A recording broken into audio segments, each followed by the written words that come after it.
Hello and welcome to episode 3 of CancerFace, our weekly wander through the world of oncology.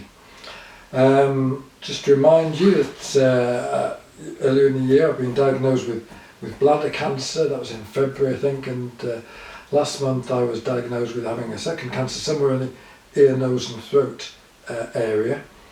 And last week it was left on a bit of a cliffhanger because we were expecting the results of our PET scan shortly, and the PET scan is the scan which will let us know how widespread the cancer might be otherwise, and are these two cancers connected? Is there a line of dots somewhere in there of tumours or something joining these two bits of cancer together? But before we get to that, I do want to thank you all for your very kind letters and emails that we received during the past week. Obviously I can't be bothered to reply to any of them, but it is very nice to receive them. Even though actually most of them aren't about me, are they, or about cancer. They're actually about Nubbins here, who seems to be developing into something of the star of the show. But for those couple that were about me, I would like to address a couple. First of all, I think it's Mrs. Elizabeth Johnston of Trowbridge. Just to say, no, I'm not making it all up. These are actually real diagnoses, and this is really true. Thank you very much. And also, perhaps to mention Gordon from Widmerpool. Just say thank you very much, Gordon. And I'll certainly be mulling over your offer. So the questions about Nubbsy that have come. Well, he's a pure Labrador. He's different from most Labradors. Most Labradors have got fat heads. You look at kind of the Andrex advert, or most certainly chocolate labs, coloured labs or dark labs, you see about they've got these big fat heads. That might be where the confusion comes from, because Nubbsy is the kind of sleek version of the Labrador. I've heard them called American Labradors on a TV programme a while back, but Nubbsy is out of two working dogs from up in Skelton, so I didn't think him as a Skelton Labrador, and he is pure Labrador. He's age-wise, he's just over 2 years and 2 months old. In fact, I got him just after, or we got him just after my 60th birthday, and we used to have a little joke, didn't we, Nubbsy? A little kind of bet amongst ourselves about which of us might die first, or that's kind of, if you're a glass half full kind of person, which of us might live the longest. And we had this little bet because I was 60 when I got him, and Labradors, it's not unusual for little to be about 12 years old. Which is past my allotted 70.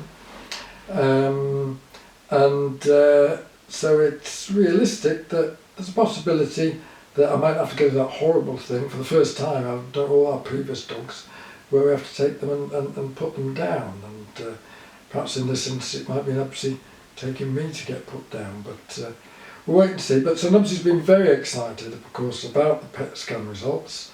Because he thinks he might win his bet, isn't it? And he thinks he's in with a bit of a chance. It was a bit of a cliffhanger when we did get the PET scan results. The first indication we got was on Wednesday. This was precisely a week after the team that's caring for my ear, nose and throat cancer would have known the outcome of the PET scan. And 1 week after they deigned to let me know, but in a peculiar way, because it was actually the consultant secretary who phoned me up, and I could see it was them from the number on my phone. So I was obviously pretty tense. We were both pretty tense, weren't we? But hoping for different outcomes. And I think I said last week that I knew that if the PET scan had showed lots of cancer all over the place, then my guess would be that they wouldn't go for the original plan of going straight for the biopsy of the throat, because what's the point of doing that if there's all these other cancers other sites around the place revealed by the PET scan. So I was thinking, well, if she calls me in for a meeting, that's pretty bad news. But if she calls me in for the biopsy, that's possibly better news. And so she phoned me up and said, hello, Mr. Morton, it's Mrs. So-and-so's secretary here from the James Cook Hospital. I'm just phoning to see if I can make an appointment. And at this, I'm thinking, speak woman. And is it operation or is it meeting? And she said, would you make an appointment for you to come in for your operation? And I thought, phew, that's the first hurdle over and done with. So indeed, I am to go in for the biopsy. I've spoke to a couple of people since. I've spoken to a doctor, actually phoned me back, because they want me to go in for the biopsy next Wednesday, and that clashed with my final BC3 treatment for the bladder cancer. So I had to speak to a doctor about, and they had to phone the bladder consultant, etc. So I spoke to a nice junior doctor, Scottish fellow, was very nice. And I've also spoken since then to the Macmillan nurse, who was also very good. And the upshot is, here's the upshot, Nubsy. So you're not going to win your bet just yet, but you know, you're still with a decent chance there, I think. The doctor said they found the primary source, and it's at the back of the tongue, right down at the tongue. I don't know why why they couldn't see this through the ultrasound, etc. But they couldn't do. So the plan is to take a chunk from a biopsy, and that'll be this next Wednesday. They're going to take a few of my back teeth out. I don't know why. I think he said because that's right, because it's very likely that radiotherapy and possibly chemotherapy would be the preferred first treatment. And they don't think the teeth would survive. These molars, they look quite healthy, he said, but they wouldn't survive radiotherapy. So they're going to rip a few of them out as well, which would be delightful. I'll have to go in for one night, overnight, while they take the biopsy of the actual tumour itself. And after that, I guess they'll grade that and they'll stage it. And we'll then come up with a treatment plan. I spoke to the nurse, so a very good Macmillan nurse, and she confirmed that there was nothing else highlighted by the PET scan, which surprised me a little bit, but that seems to mean no cancer anywhere else. So I have these quite discrete, separate cancers, which, as she said, is extremely bad luck.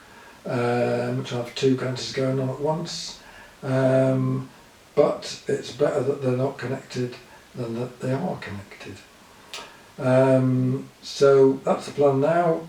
Next week biopsy, then we'll go in for a meeting with them all when the biopsy's been reported on, and after that, about 3 or 4 weeks after the biopsy, we'll start daily radiotherapy and or chemotherapy, and that's going to go on for 6 weeks. That's the whole summer, once a day.